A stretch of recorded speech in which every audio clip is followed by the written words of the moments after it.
माँ कह एक कहानी। यह कविता श्री मैथिली शरण गुप्त जी के द्वारा लिखी गई है, जो अपने समय के एक बहुत प्रसिद्ध कवि हैं, जिन्होंने बहुत सुंदर काव्य ग्रंथों की भी रचना की है। यह कविता यशोधरा और राहुल, सिद्धार्थ की पत्नी यशोधरा और उनके पुत्र राहुल के बीच में संवाद के रूप में है। राहुल और यशोधरा का बहुत ही प्यारा सा संवाद इस कविता के माध्यम से प्रस्तुत किया गया है। मैथिली शरण गुप्त अपने समय के जाने माने कवि हैं, जिन्होंने जिनके काव्य संग्रह साकेत, यशोधरा बहुत ज्यादा प्रसिद्ध है। और जो आज हम कविता पढ़ रहे हैं वह इनके काव्य यशोधरा से ही लिया गया है।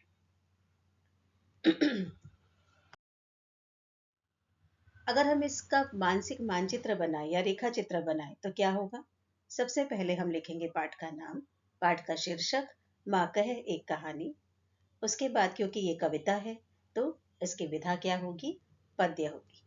साहित्य के मूल रूप से दो स्तर होते हैं, दो लेवल वी कैन से कि होते हैं, गद्य और पद्य। तो साहित्य की विधा यहाँ पे क्या है? पद्य है, क्योंकि यह काव्यात्मक शैली है।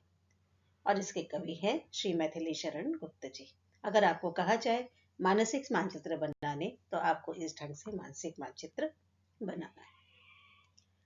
करते हैं अब हम कविता की व्याख्या। माँ कह एक कहानी। माँ कह एक कहानी, बेटा समझ लिया क्या तूने मुझको अपनी नानी? कहती है मुझसे यह चेटी, तू मेरी नानी की बेटी। कह माँ कह, लेटी ही लेटी। राहुल कह रहे हैं अपनी माँ को कि माँ मुझे एक कहानी सुना। वो अपनी माँ से विनती कर रहे हैं, उनको इंसिस्ट कर रहे हैं कि माँ तुम मुझे एक कहानी सुनाओ। तब उनकी माँ कहती है कि क्या तुमने मुझे अपनी नानी समझा है? अक्सर हमारे पुराने पूर्वजों में ये प्रथा थी कि माँ, दादी और नानी बच्चों को कहानियां सुनाई करती हैं। तो इसीलिए राहुल की बहुत जिद करने पर उनकी माँ कहती है, क्या तुमने मुझे अपनी नानी समझा है? तो राहुल कहते हैं, कहती है मुझसे यह चेटी। चेटी अर्थात दासी। राहुल कहते हैं कि ये जो दासी है ना माँ, यह तो मुझे कह रही थी कि तू नानी की ही बेटी है, तो फिर तो तुम मुझे कहानी सुना सकती हो। तुम ज्यादा कष्ट मत करो माँ, मुझे लेटी ही लेटी लेकिन एक कहानी सुना दो। ऐसे कह के राहुल अपनी माता से हट करते हैं। राजा था या रानी, राजा था या रानी, माँ कह एक कहानी।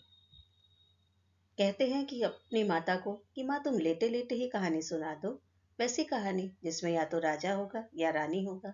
हाँ माँ, एक ऐसी ही एक कहानी सुना दो। तो यशोधरा कहती है, तू है हठी मानधन मेरे, सुन उपवन में बड़े सबेरे, तात भ्रमण करते थे तेरे।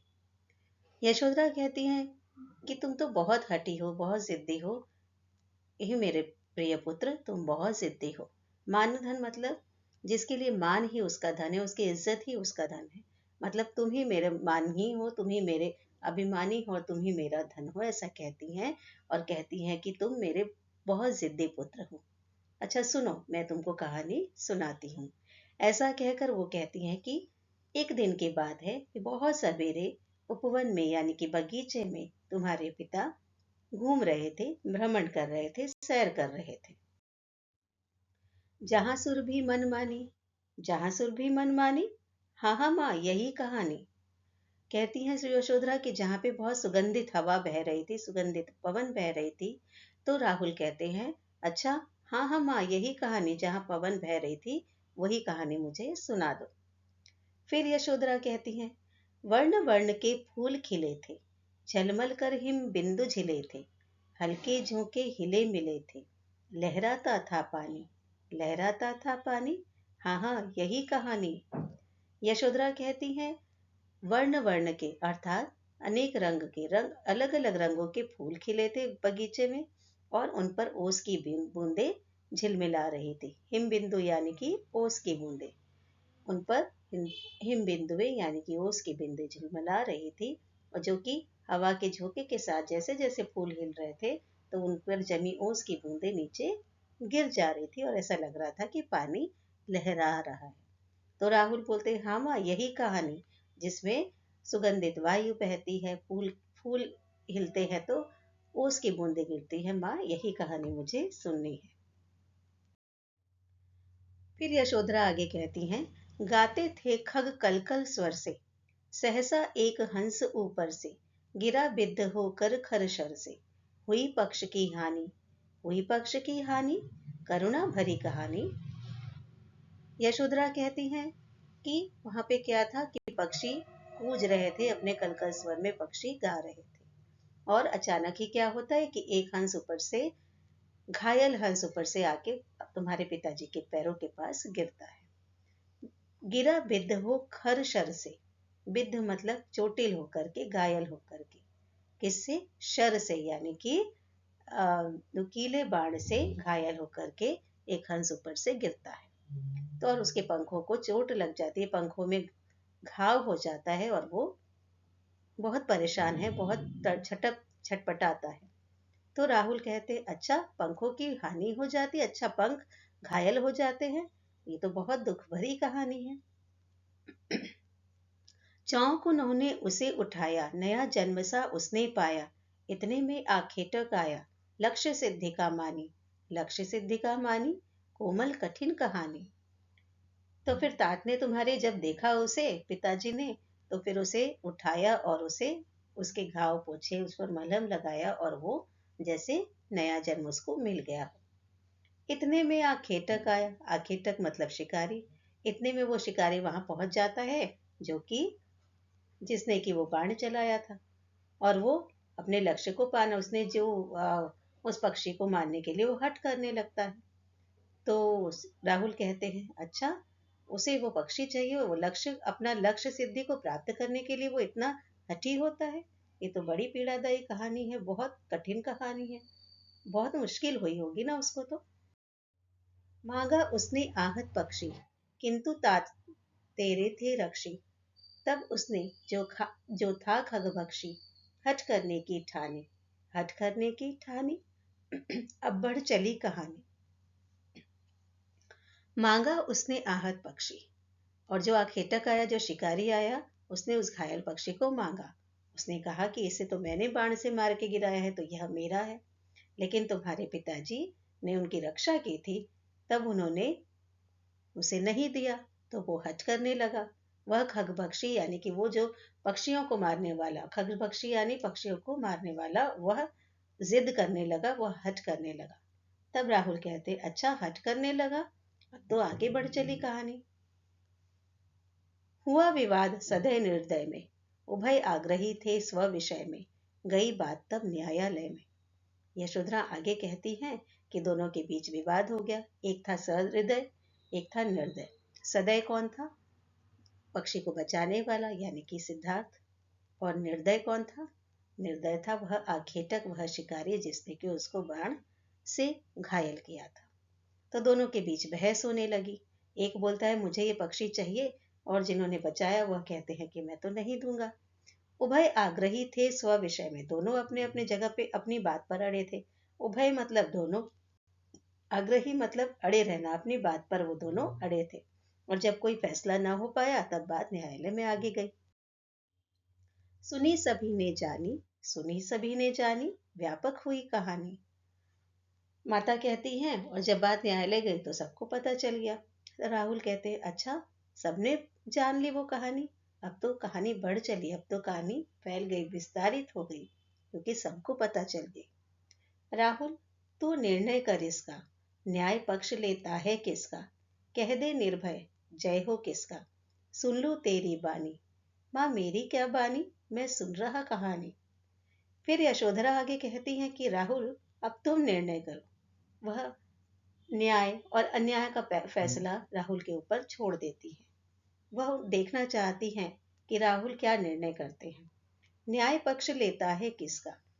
राहुल को कहती है कि जो भी तुम्हारे मन में हो, जो भी तुम्हारे हिसाब से सही हो, किसके पक्ष में फैसला होने चाहिए, यह तुम निर्भीक होके, निर्भय होके कह दो, मैं तुम्हारे मुंह से सुनना चाहती हूँ। तो राहुल कहते, माँ मैं क्या बोलूं, मैं तो कहानी सुन रहा हूँ।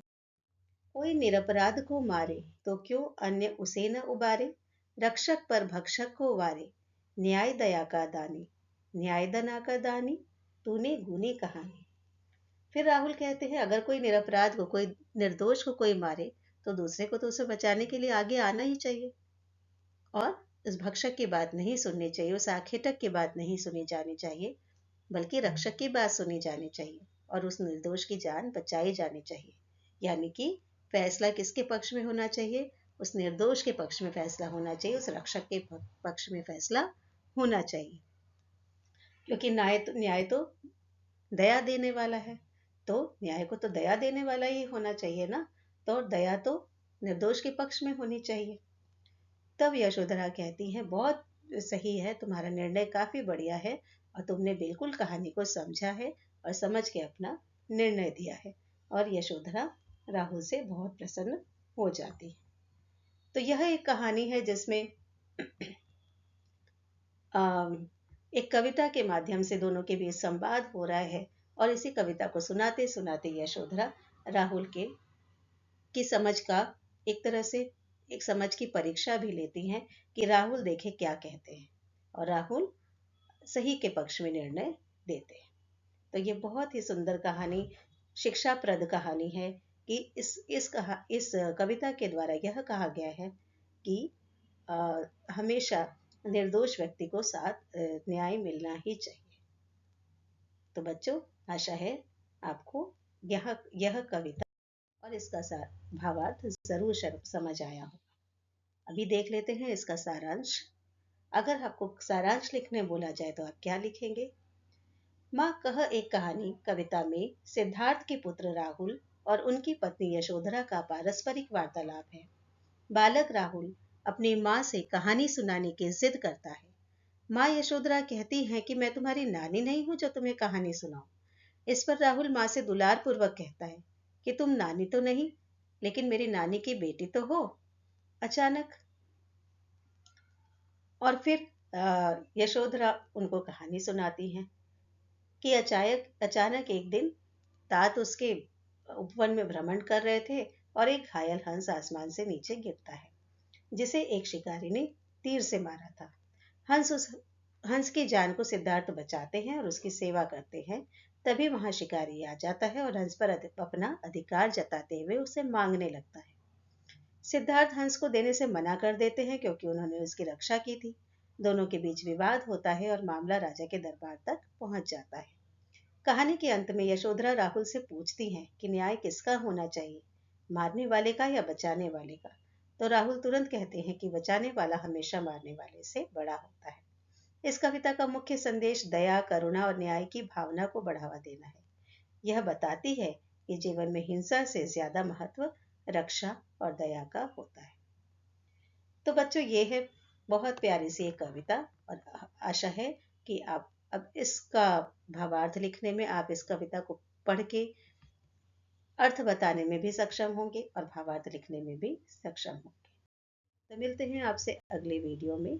तब तक के लिए keep watching the video learning language.